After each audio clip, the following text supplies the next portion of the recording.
Assalamualaikum warahmatullahi wabarakatuh. Halo semuanya. Perkenalkan, nama saya Siti Fitria Firmansah, mahasiswi semester 3 dari Fakultas Tarbiyah, Program Studi Pendidikan Agama Islam di STI Al-Azhar Cianjur.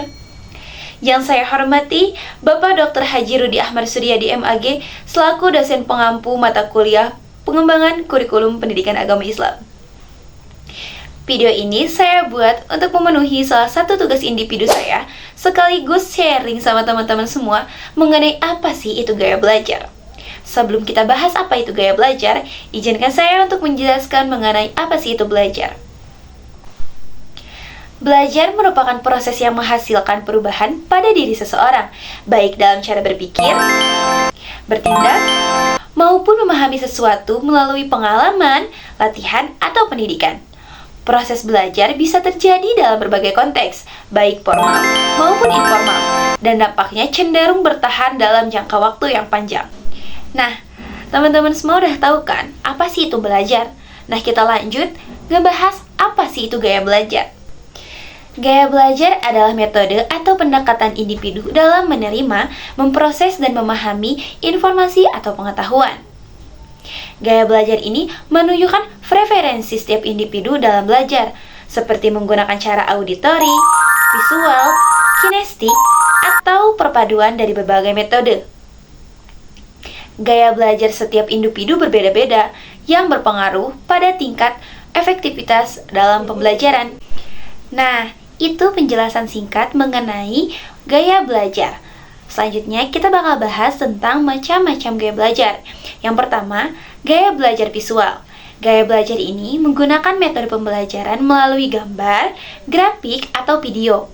Selain itu, lebih menyukai mencatat atau membuat diagram, mengingat sesuatu berdasarkan warna atau susunan visual dengan cara menonton video atau membaca buku berwarna.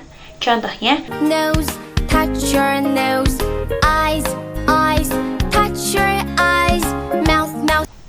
Yang kedua, gaya belajar auditori. Gaya belajar ini menggunakan metode pembelajaran melalui suara atau pendengaran, menyukai ceramah, diskusi, atau rekaman suara dengan cara mendengarkan podcast atau mengikuti diskusi. Contohnya seperti ini. Everybody ask me how we doing. Don't need no one to tell me how.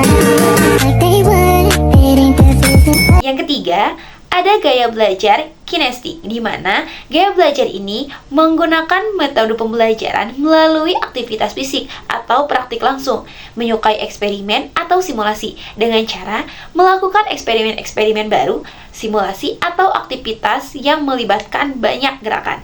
Contohnya seperti ini.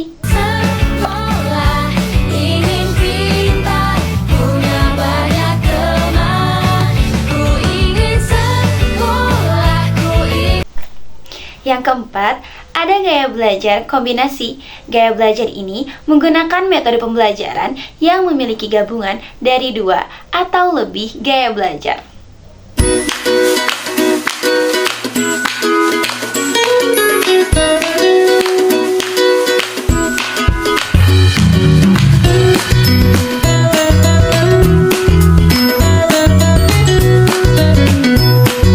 Nah, teman-teman, itulah macam-macam gaya belajar.